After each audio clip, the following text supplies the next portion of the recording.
I thank the senator from New Hampshire for yielding on that point, and more importantly for the great work that she's doing as a member of the Armed Services Committee, been a very active member of that committee, a strong and clear voice for New Hampshire and for America's national security interests. And I might also add, we served together on the Budget Committee where really this should have originated. Unfortunately, since we didn't pass a budget, it's very hard to to have a plan for how to proceed with spending the taxpayers' money, and this is what you end up with. Now, because we have this process put in place where if action isn't taken to avoid it, we have an across-the-board sequester that would occur at the first of next year, half of which would come out of the defense budget. We need to be able to find out exactly how these cuts would be implemented. Now, the thing that we don't know is how the administration plans to implement this. And I think that's what the Transparency Act that passed in the House of Representatives yesterday is designed to get at. And by the way, it was an overwhelming vote. It was 414-2.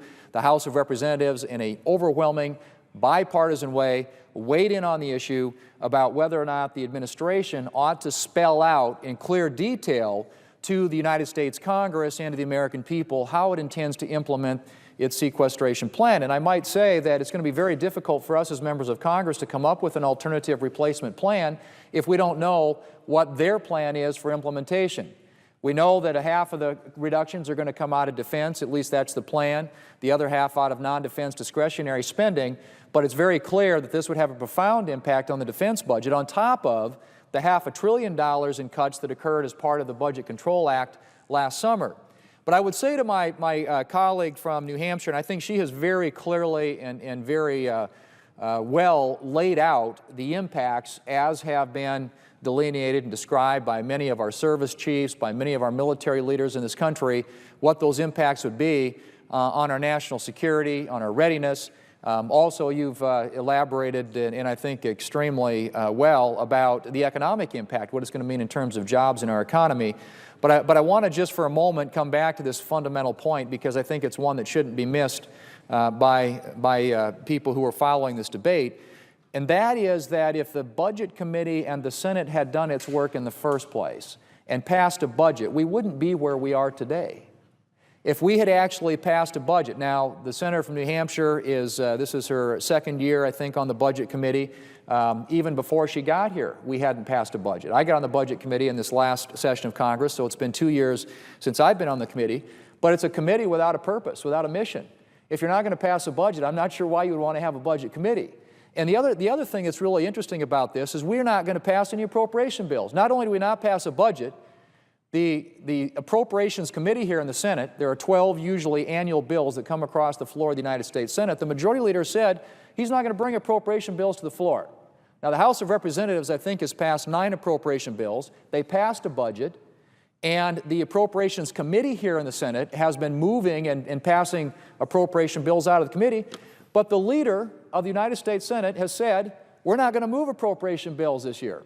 We didn't move a budget, we're not moving appropriation bills, and so what you end up with is a Budget Control Act like what we passed last summer that takes these draconian whacks out of the defense budget and puts America's national security interests at risk and in great peril. And so I would just ask my colleague from New Hampshire, who, as I said, is a member along with me of the Senate Budget Committee, might this situation have been avoided had the Senate done its work as it's supposed to do in an orderly way, followed the law, actually passed a budget, actually worked on getting appropriation bills on the floor of the United States Senate? Might we have avoided what is before us, and that is these devastating, disastrous, and some have described as catastrophic cuts in our defense budget? It seems to me, at least, that's where you end up when you don't do your work in the first place. So my colleague from New Hampshire, I would simply ask you as a member of the Budget Committee whether or not we might be in a different situation for the fact that we hadn't passed a budget now for 3 years. The Budget Control Act, which passed last summer and created this process which has led us to sequestration, to where we are today, really is a function and a result, a clear outcome of not having passed a budget. And it's ironic in many respects because as the senator from New Hampshire has pointed out, the first fundamental responsibility we have as members of Congress is to tell the American people, the taxpayers who pay the bills for this government, how we're going to spend their money. And this is now the third year in a row that the United States Senate has failed to do that. And again, I might simply add that the House of Representatives did do a budget, has been passing appropriation bills, has been following the law in accordance with what has been the practice around here, at least up until the last 3 years, of actually working on a budget. When you're borrowing 40 cents out of every dollar that you spend, it would strike me at least that it would be really important that you go through an exercise of figuring out how you're going to start whittling away at that deficit, how you're going to start getting that debt to a more manageable level, and how you're going to spend the American taxpayers' dollars. But as the senator from New Hampshire has pointed out, and again, I don't think we can emphasize this enough, because we last summer already called for $500 billion in defense cuts, and that was half of the amount of reductions that were made last summer. There was about $1 trillion, little under that overall, in spending cuts last summer, immediate spending cuts, half of which came out of defense, $487 billion already taken out of the defense budget. So what we're talking about now is another $500 billion over the next 10 years on top of that $500 billion.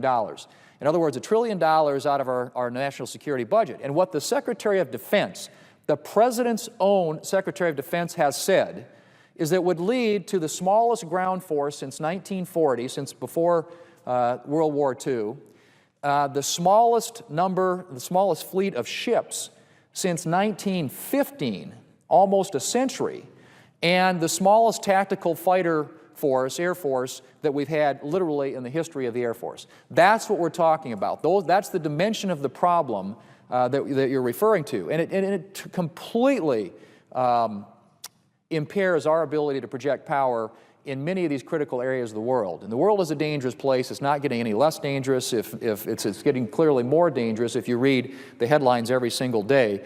And our ability to project power in the Middle East, project power in Asia, all the areas of the world that we need to keep an eye on is going to be in serious jeopardy. And I want to make one observation about that, because it's something that to me I think is very important. And my state of South Dakota is home to a bomber base.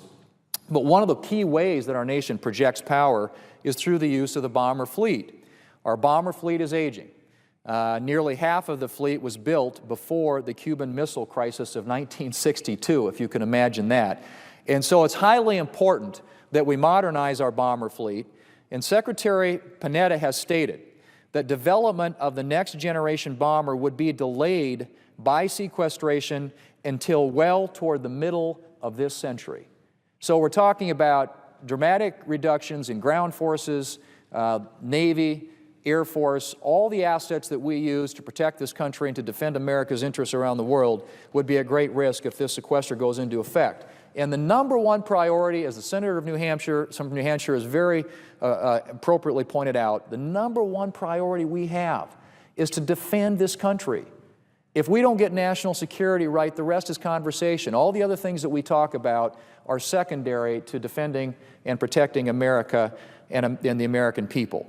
And so this is a very, very serious debate, and I would come back to the question that the Senator from New Hampshire posed in the first place, and that is that yesterday the House of Representatives passed by a 414-2 vote a piece of legislation that would at least require the administration to tell us how they intend to implement these cuts by program, project, and activity level, so that we know with some detail and specificity how these proposed cuts are going to take effect, and that would allow us at least to come up with an alternative plan and perhaps be able to replace and substitute other cuts elsewhere in the budget for what are going to be disastrous cuts in defense budget. I have introduced companion legislation here in the Senate, very similar to what the House passed yesterday. I hope that the United States Senate will pick up the House bill and move it, pass it, so that we can get the administration at least and the President engaged in this discussion about what they intend to do in terms of implementing sequestration, and then perhaps work with us to avoid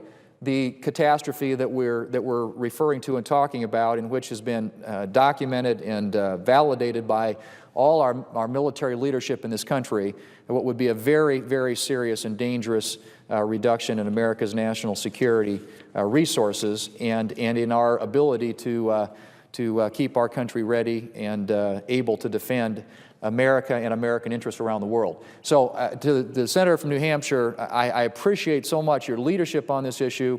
I hope that, I know you've been very active in trying to get the administration to provide more information with regard to what the impacts are going to be on the defense budget as a member of the Armed Services Committee. I also think that they ought to furnish all the information on these cuts, not only in the defense part, but in the non-national security part of the budget. And by the way, defense represents 20% of all federal spending, but we're going to get half of the cuts. The proportionality of this is a real issue in my view, because that happened last summer. Half of the cuts that were made last summer came out of defense, even though it only represents 20% of federal spending. And half of the cuts would come out of in this particular sequester would come out of the defense budget, even though, again, it represents only 20% of all federal spending. And so I would hope that as my colleagues here in the Senate continue to, hear from people around the country, people who are impacted by this, not only our military leadership, but also those whose jobs are going to be impacted by this, that there will be a new sense of urgency, a new intensity to try and resolve this issue. And it starts with getting the administration to, in a transparent way, disclose how they intend to implement sequestration. And so I look forward to working with my colleague from New Hampshire to make that happen, and I hope that we can get that done, and I hope that our colleagues on the other side, the Democrat leadership, will agree to moving that legislation.